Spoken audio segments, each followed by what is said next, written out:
Assalamualaikum warahmatullahi wabarakatuh, and very good afternoon, ladies and gentlemen, fellow colleagues.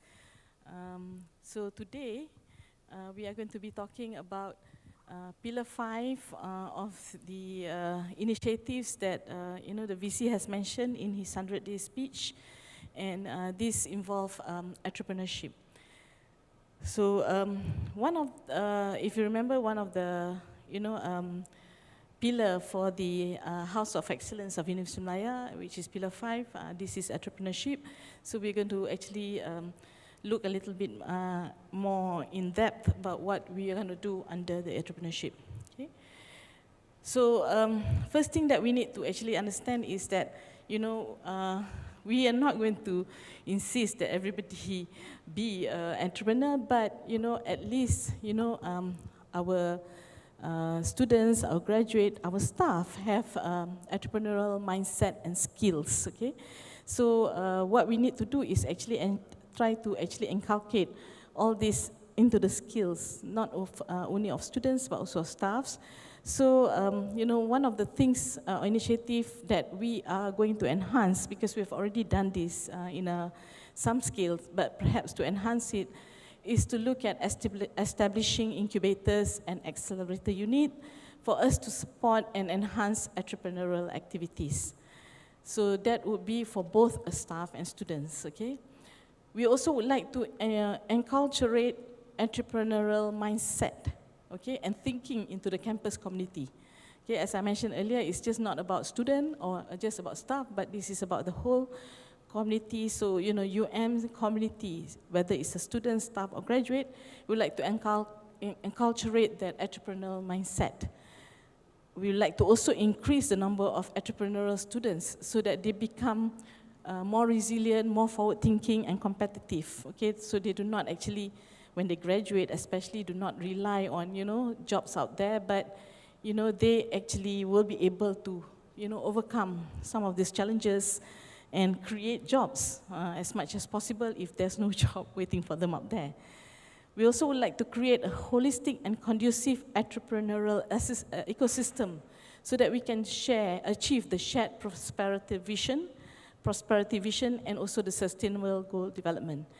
And last but not least, okay, one of the things that we like to do in terms of entrepreneurial mindsets and skill is to enhance the university's visibility through role models and successful entrepreneurial leaders. Okay. So the initiatives that we were looking at, okay, there are 3 initiatives that we are looking at for at least, this couple of years.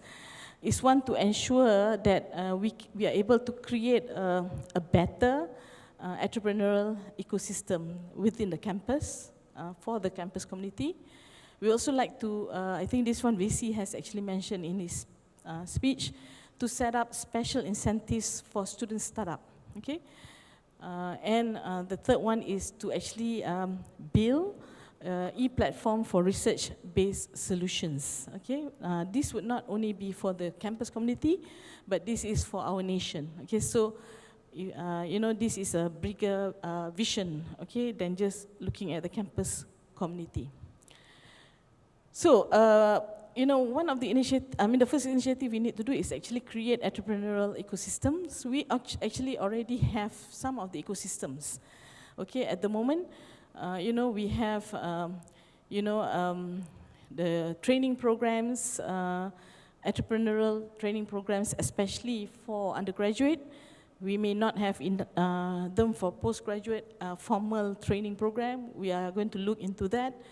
We do have incubation and productization in our activities, incubation at UMX, for example, and productization also in UMX.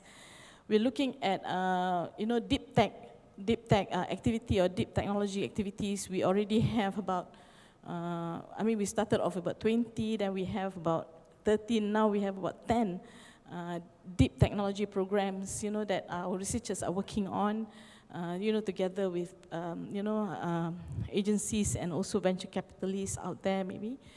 We, would like to actually have a program and mentoring, programs, network and channel so that our entrepreneurs, our students, our community who are actually interested to do entrepreneurial program has some network and channels that they can go into.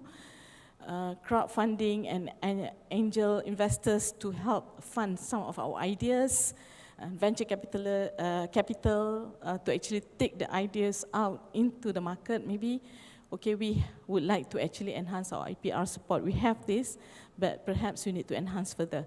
We already have some internal units, okay, looking into some of these ecosystem.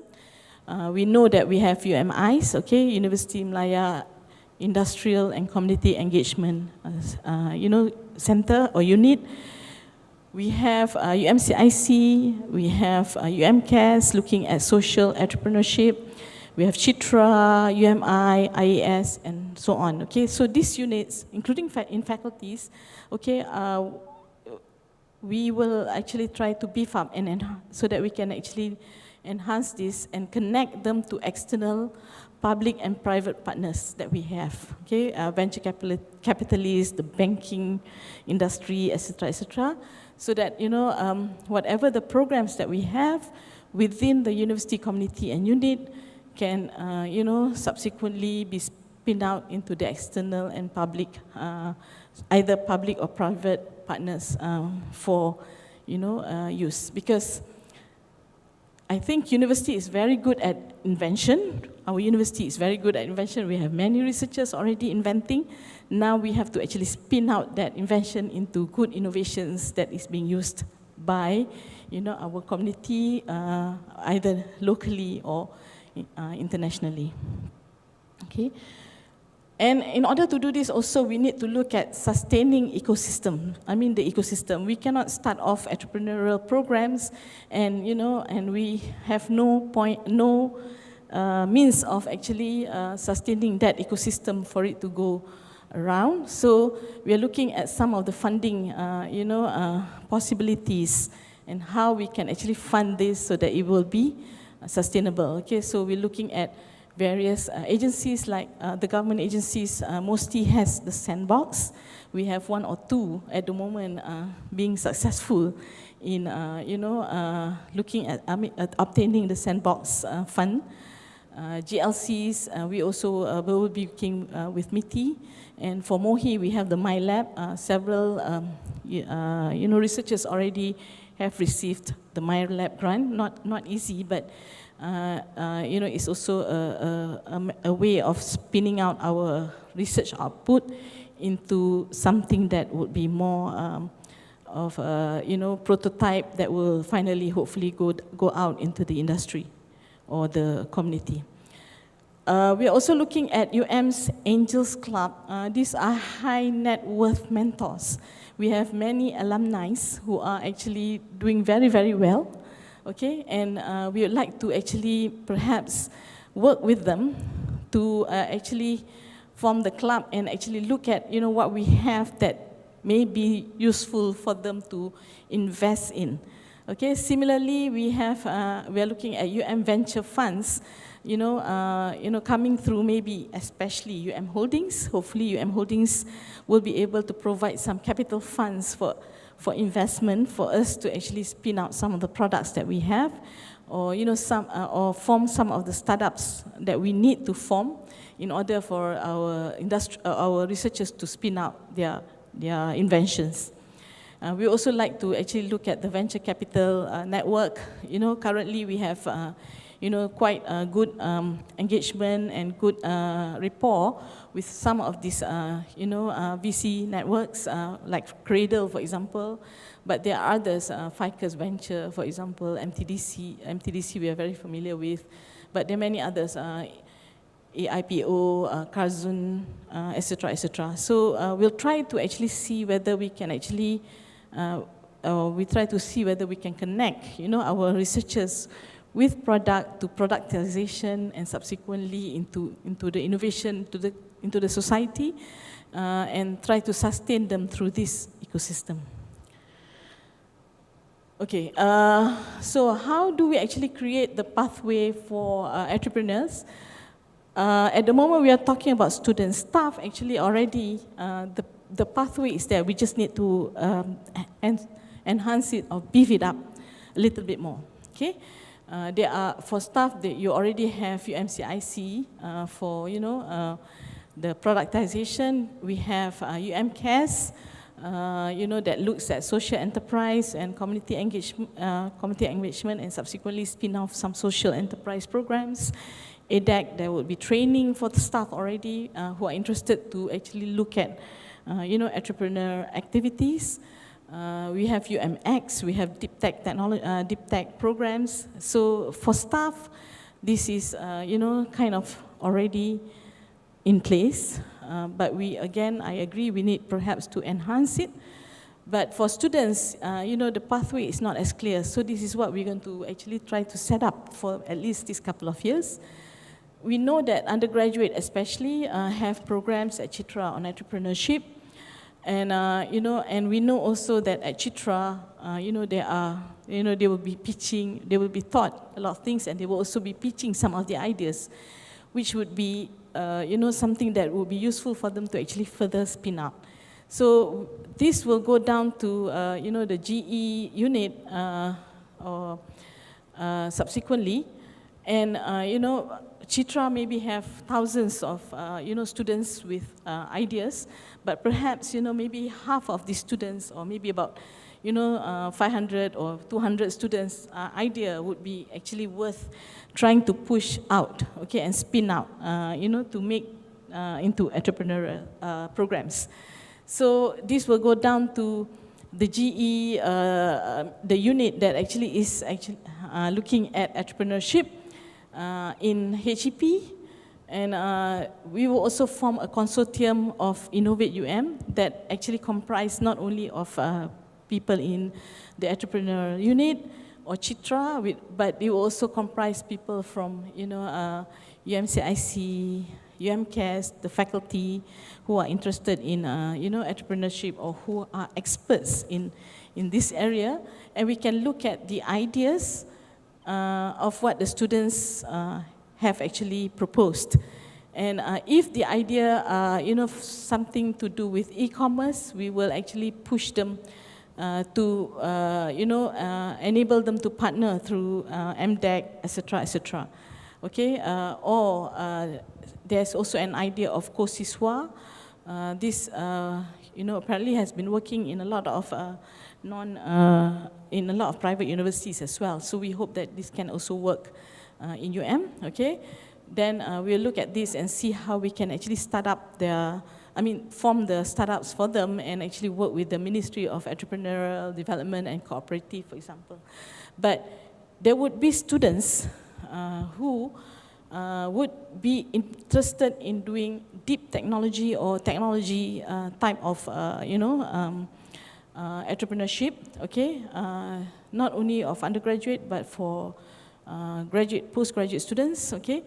Then we will actually work with them on this one to actually form a startup or spin-off into a deep tech program, okay, at UMCIC, or a social entrepreneurship at UMCAS.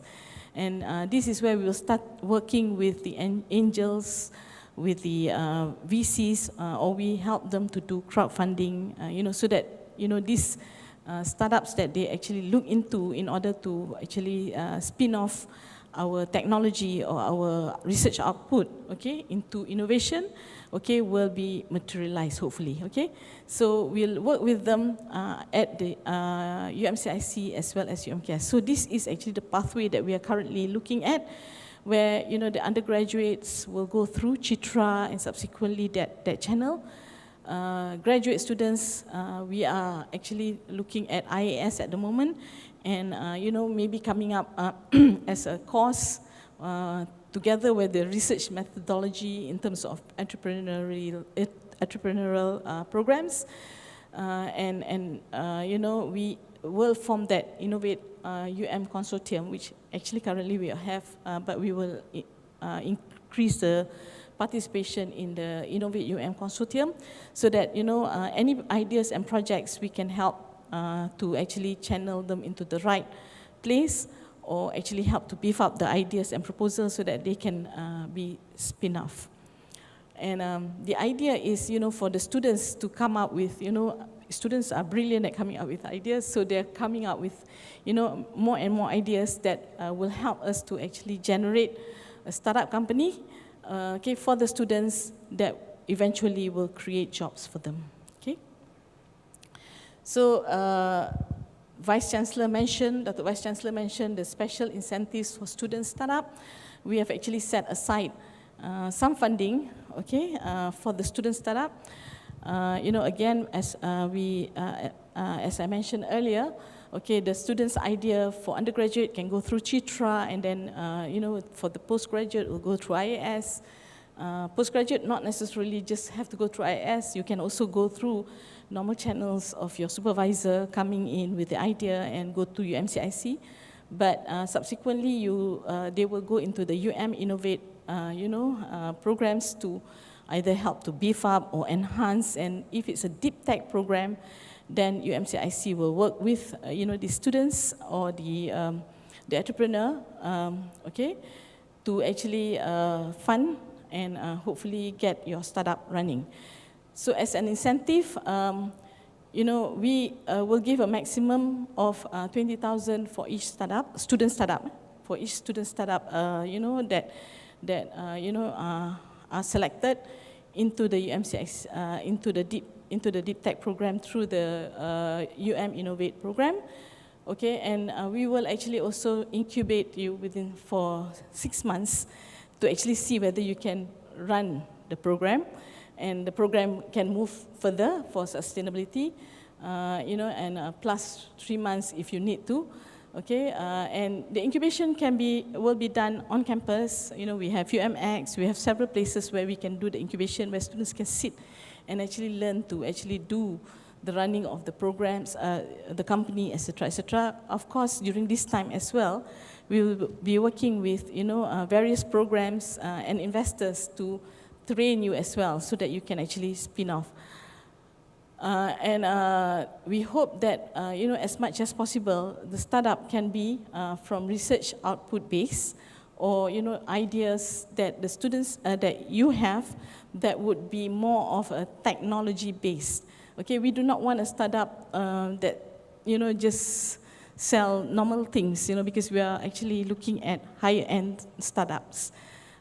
So, after 6 months or plus 3 months, if you need to, then you are expected to be able to actually spin off, and that means you should be getting, funding from, all these investors to continue your work as to actually progress further, because this is, as we mentioned, it's only a startup and it's an incubation.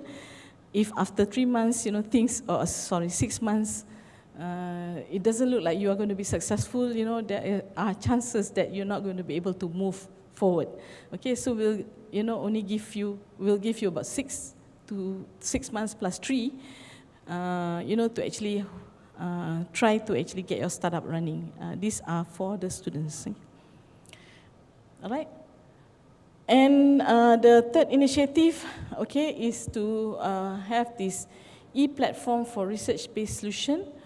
Okay, and this idea is to serve the researchers, industries, and community. Okay, because what we wanted is to have a platform, one platform, where the industries nationally and subsequently, hopefully, also regionally and internationally, okay, can actually come in and actually source, information and actually perhaps also solutions to what is needed. Okay, so we wanted to actually create a pathway, create impact through innovation to the industry, community, and the nation.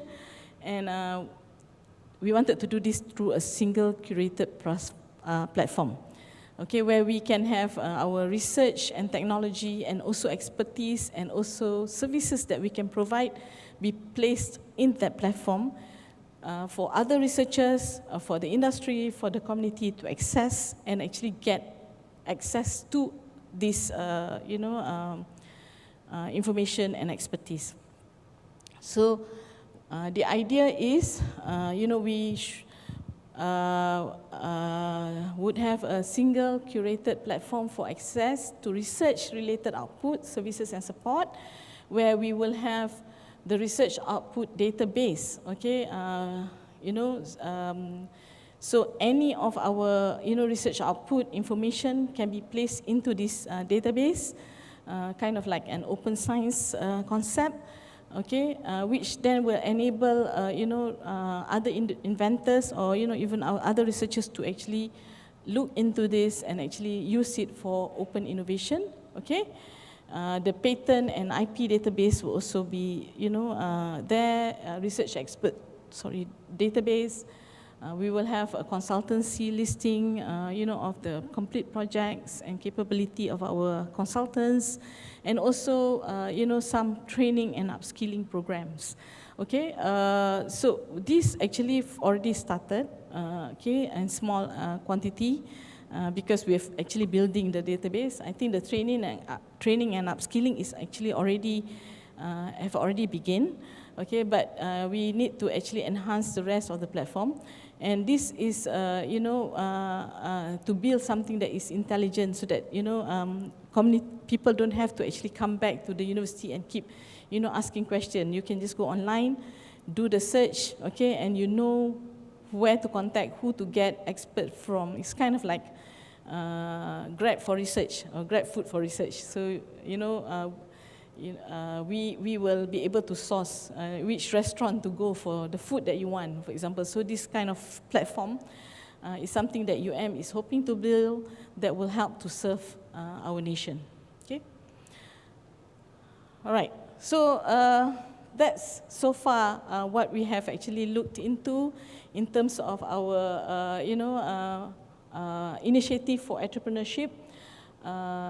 We only, at the moment, have, formally for this year, look at 3 initiatives. Of course, the current initiative that is already in place, like the deep tech technology, the first cohort has actually graduated. We are looking at a second cohort, so, which I think UMCIC is going to announce, soon, under the entrepreneur programs for students.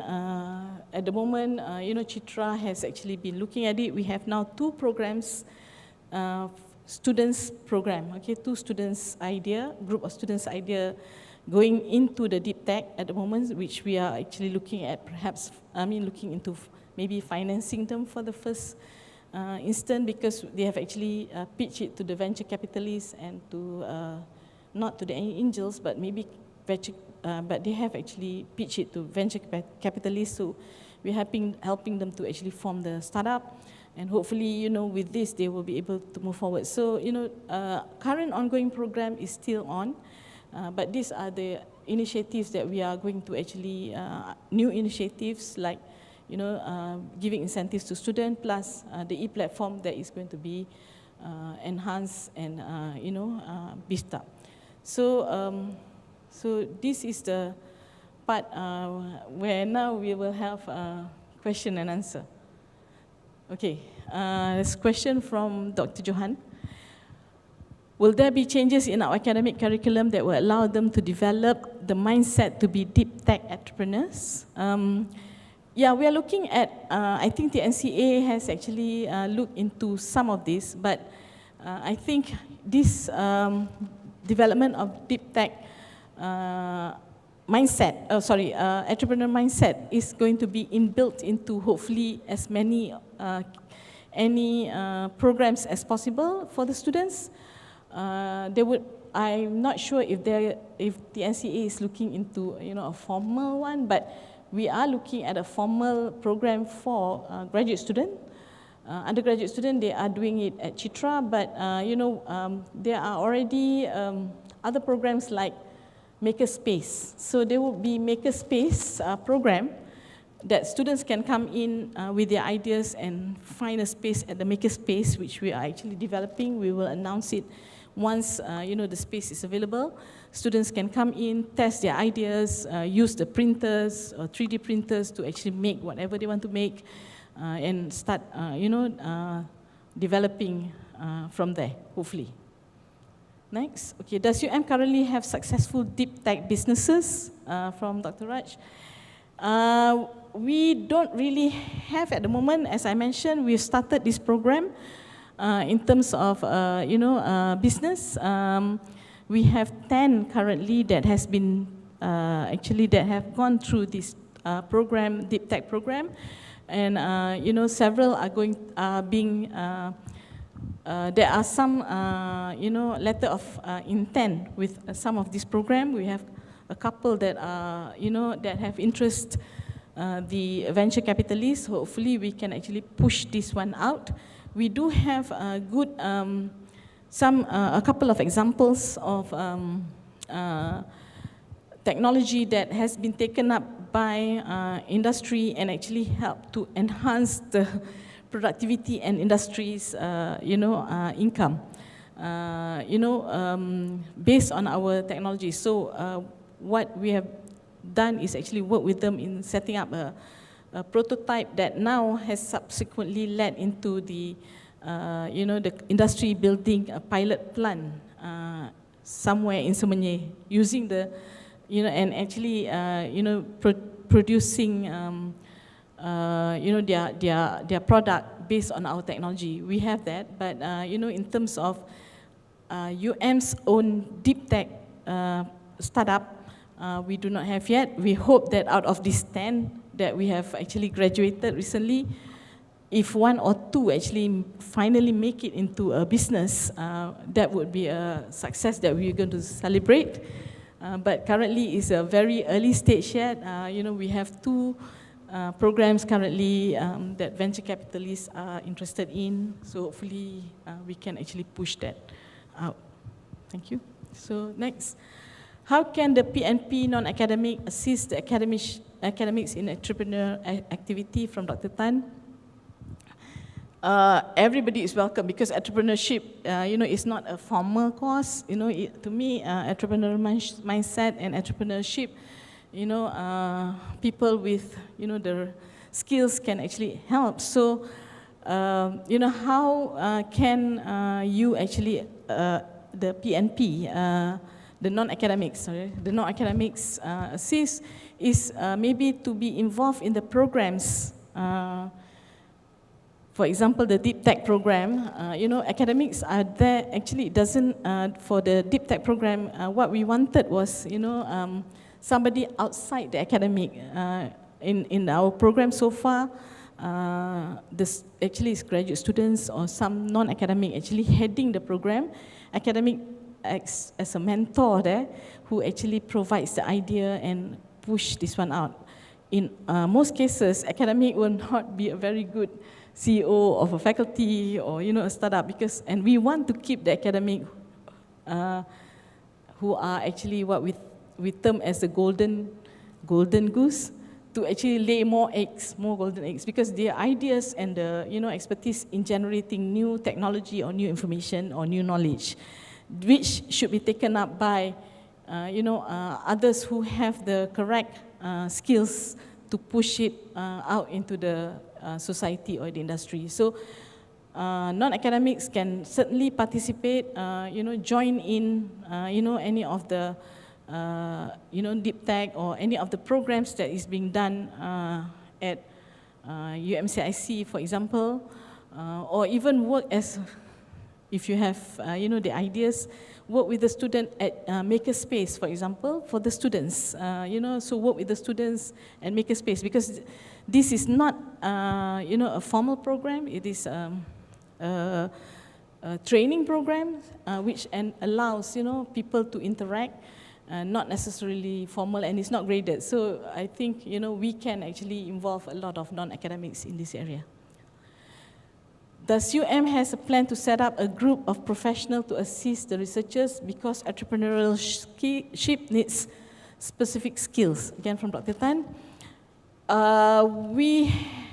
To set up a formal professional group, perhaps not, but we do have sets of advisors, and we do have mentors and consultants. Okay, for example, the deep tech programs we actually have a consultant that actually works with our our, researchers, the 12, maybe 24, because there was 14 now, 34 staff or researchers, okay, both academic and non-academic.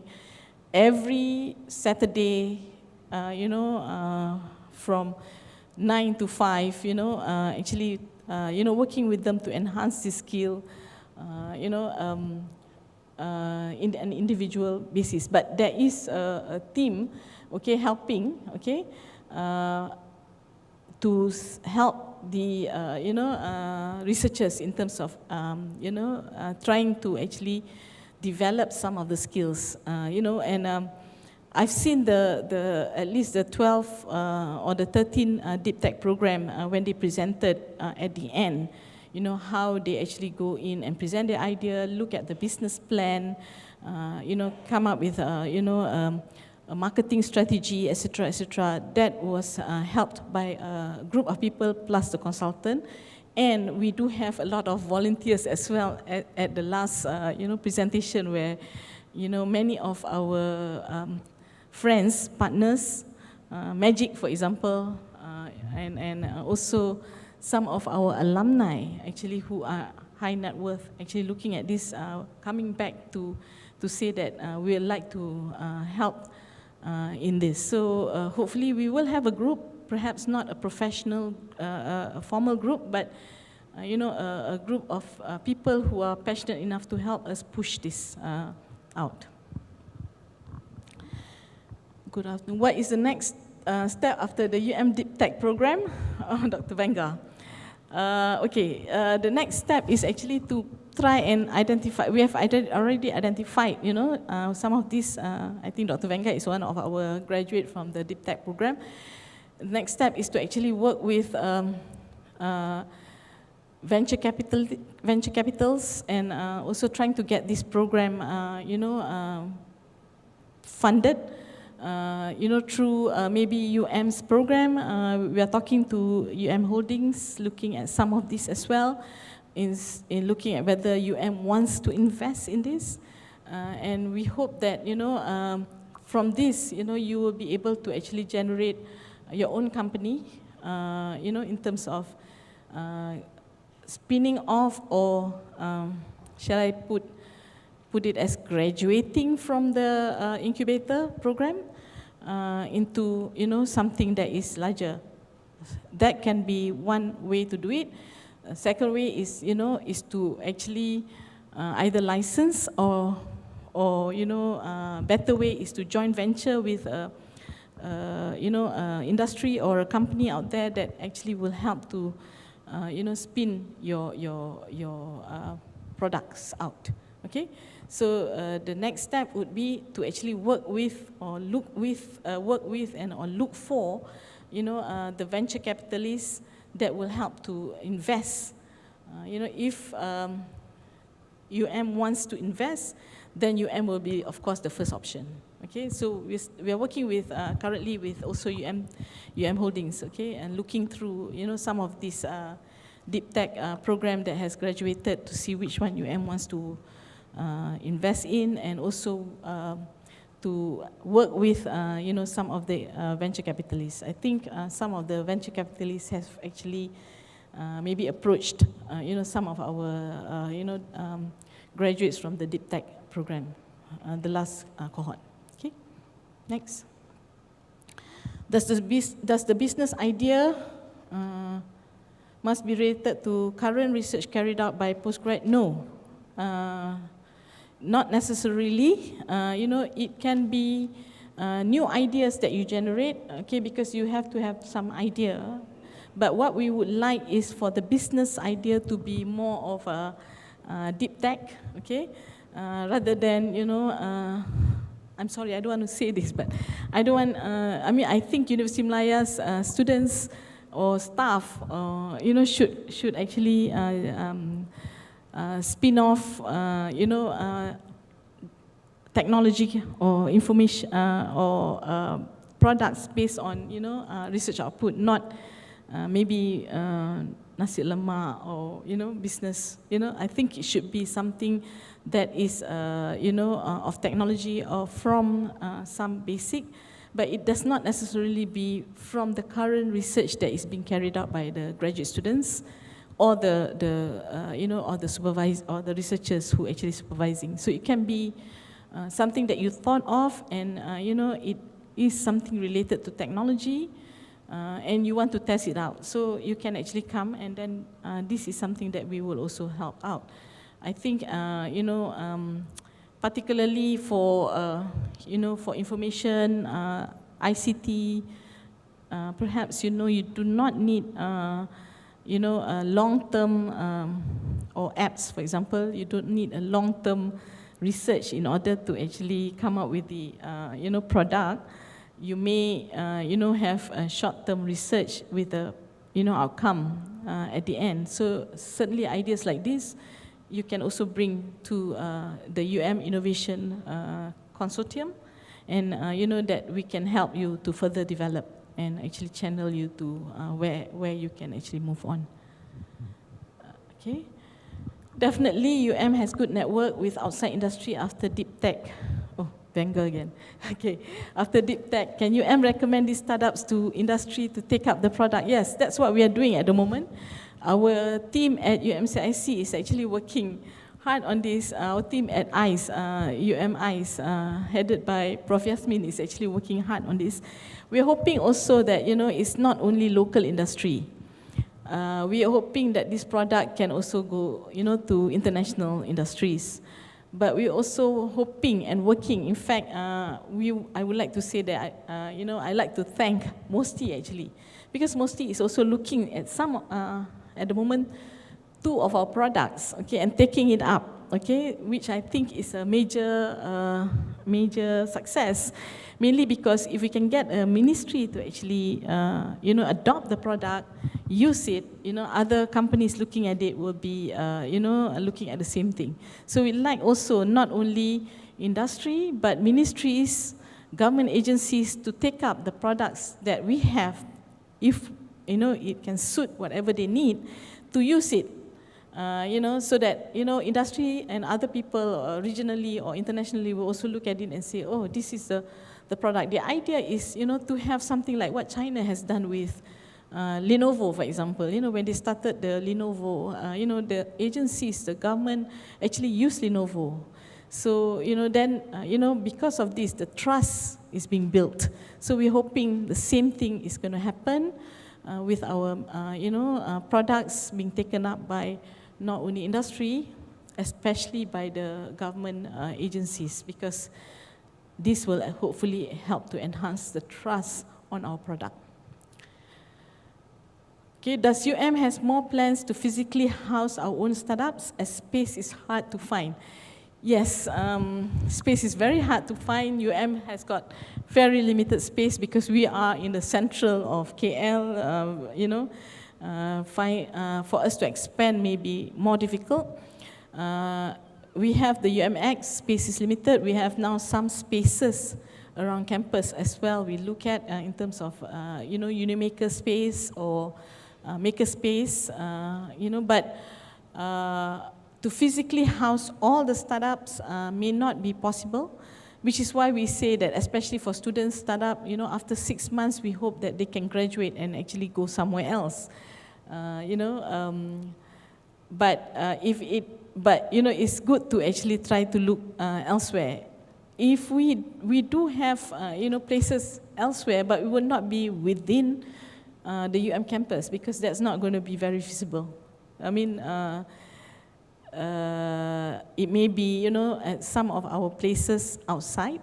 Okay, we have of course places in Bachok, for example, but for per se, we are very tight in terms of spaces within the campus at the moment.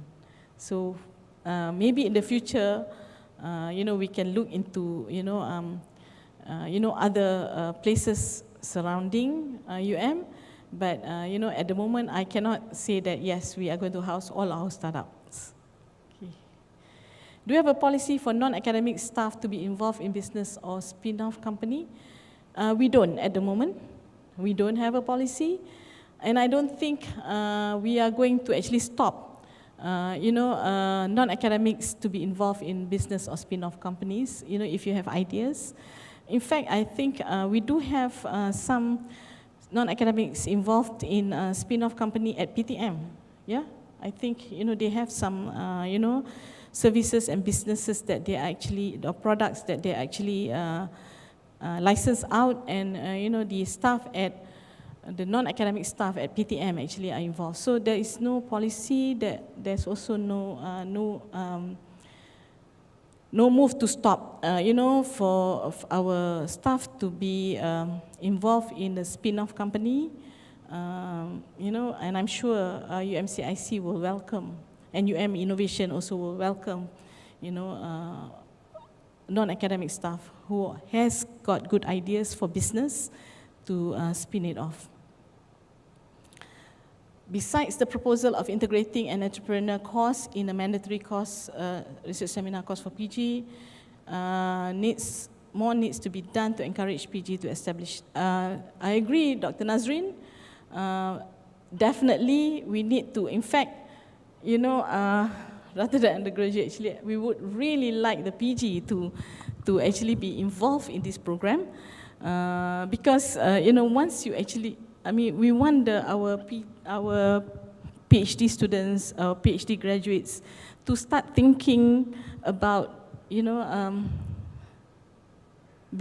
starting up on their own business, rather than a lot of times our PhD graduates leave the university thinking that they're going to be a lecturer somewhere. Okay, it would be good, if our PG students, our PG graduate actually say, I'm going to start up a company based on, my PhD research output. This one we definitely will work and help, but, help out. But at the moment, I think perhaps they don't see this, as one of the avenue for them to actually move out. As I mentioned, we have started a little bit with the deep tech program, right? I think Dr. Nazrin is also perhaps aware of this, where we actually would, I myself personally would love to encourage the PG students, to take up that deep tech program with their supervisors and mentor, and actually eventually become the CEO of the startup, because they know the technology better. Okay, because they work on it, during their PhD. So hopefully we can actually encourage more. We need to have 1 or 2 examples where, this works very well, or is successful, so that we can encourage more of our PG to go into this, rather than, graduating and then hoping to actually just go into the universities for a lectureship position. Because these are, quite highly skilled people, okay, who would, I think, be able to eventually, do something in moving the technology of the country forward. Next. For academic turned entrepreneur who wish to operate R&D for their startups from how could assist in terms of lab space, I presume, and other resources? Okay, at the moment, we do have some funding, okay, in terms of looking at prototype, okay, not much, because again, we are, as I mentioned, highly dependent upon the Research University Fund. But, but there are other, prototypes grant, okay, that actually UMCIC can help out with, for your application as well. For example, you can apply for, my lab to actually do, prototypes, or Sandbox, for example. Sandbox currently is one of them that actually allow you to actually do R&D, on your product, which is actually optimization or development further of the product, okay, into maybe moving it from a TRL 7 to a TRL 8 or TRL 6 to a TRL 7. Those there are grants out there which we can help, okay, in terms of trying to move it forward. In terms of lab space, again, you know, as I mentioned, we don't have much spaces, but you know, you have your lab which can be used, but you know, if there are spaces, then obviously, you know, we can actually help. If UM is investing in it, perhaps, you know, there will probably be some area where we can actually house you. We did have some ideas of how to actually create like a research and technology park, not like a technology park that is currently here. The idea we have is more of a, you know, R&D for startups as well as for industries out there.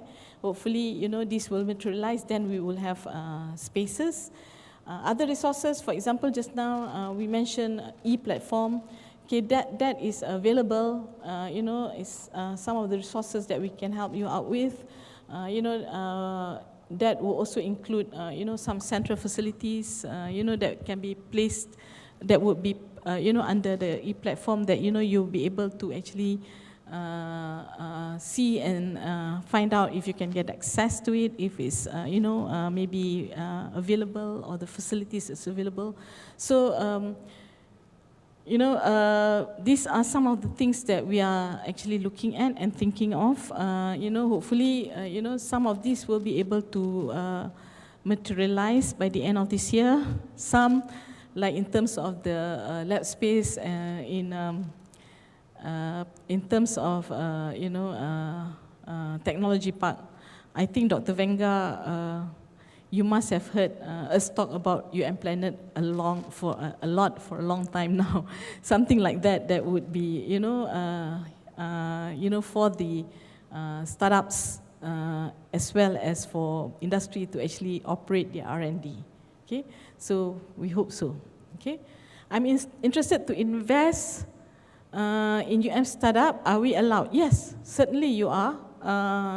You need to actually go to UMCIC or UMIs, and they will, or even now we have the unit under the alumni unit and the, I think, advancement unit that can also help. But if you're interested in certain startup, okay, a certain project that you're interested in, then my suggestion is to go to UMCIC and say, okay, this is a project that I'm interested in, or UMIs, this is a project that I'm interested in, you know, and I would like to invest, and maybe we can set you up with the, you know, the researchers as well to see which part you can invest in.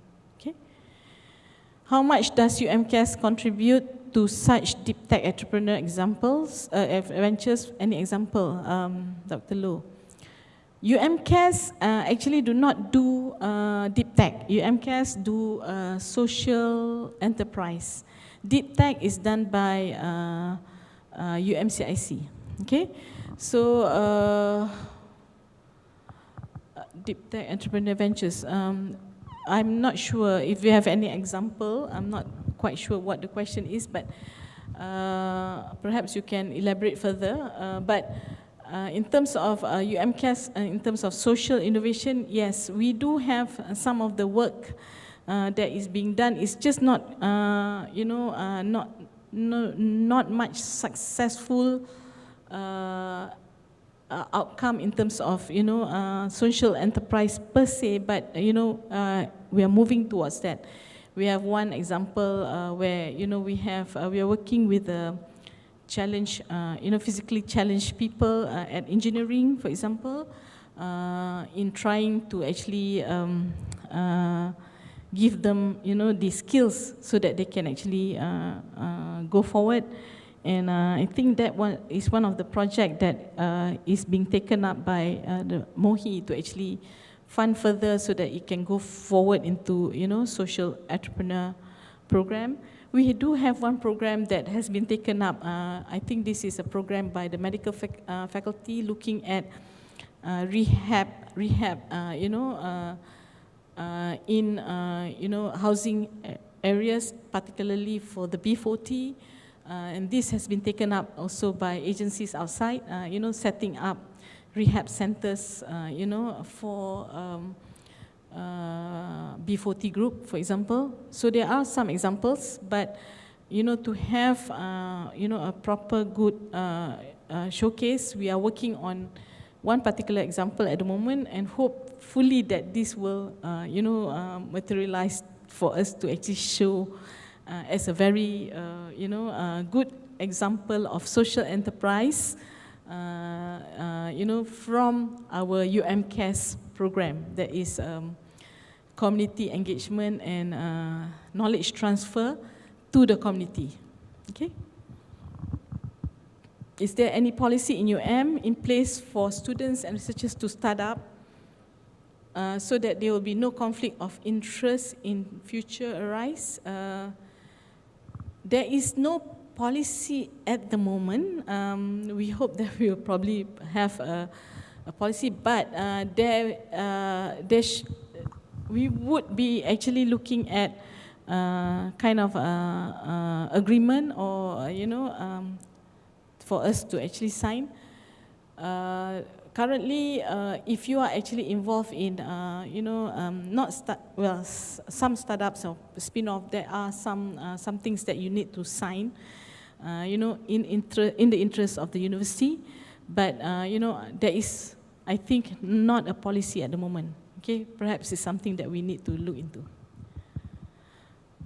Okay, for researchers who like to focus on startup or entrepreneurship, would university give flexibility to reduce in teaching burden?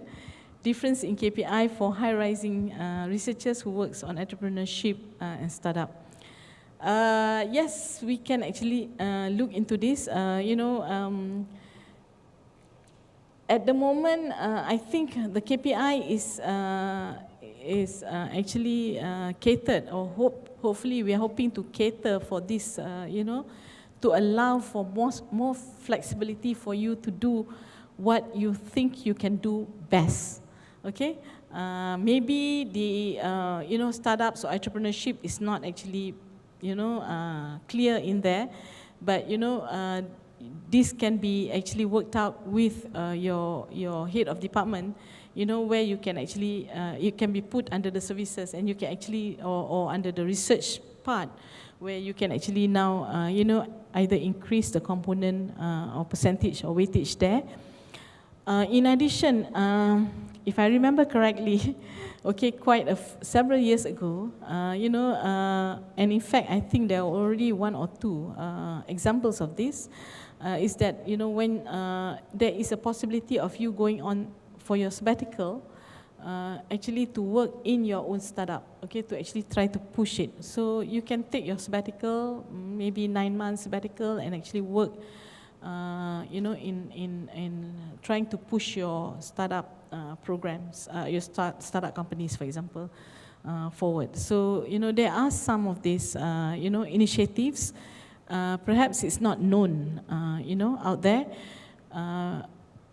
which is why we wanted to have that one e-platform so that we can put all the information in there. Hopefully this can be worked out throughout the years. Okay, soalan tamat. So for those online, okay, Zoom, is there any question that you have that you want to ask?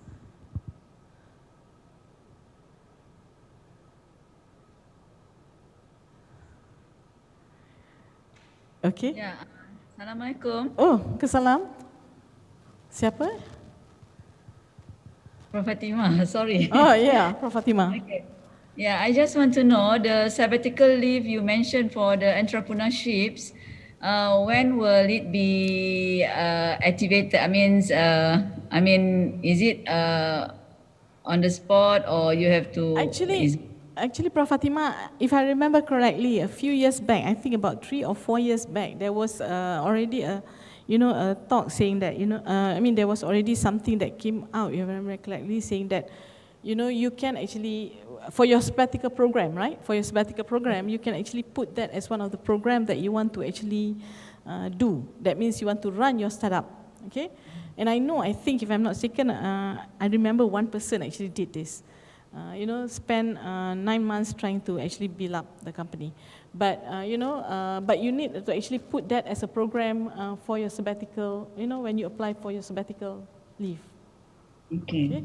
So I think this will be the first. This will be the first option for UM, because UTM has been implementing it for quite some time.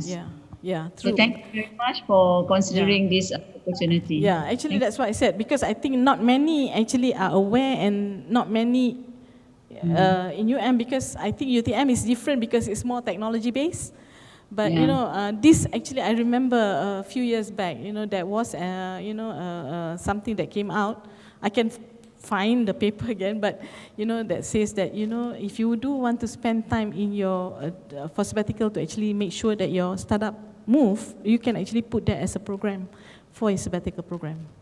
And I think it's not a bad idea to do that. I'm sure it is something that will help the researcher as well as the university in trying to actually come up with more programs for entrepreneurship. Okay. Yeah. Okay. All right. Yeah. So, any other question?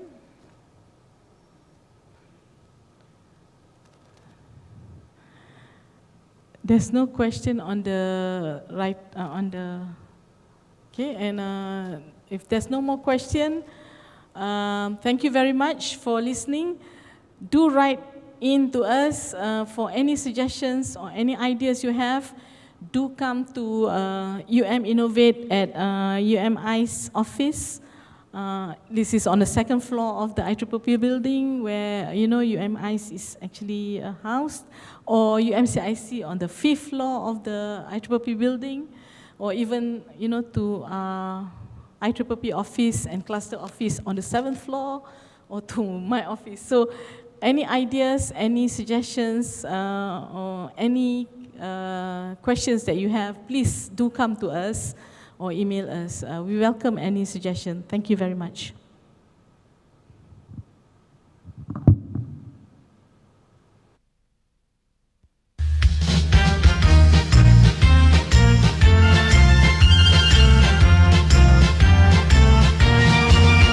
University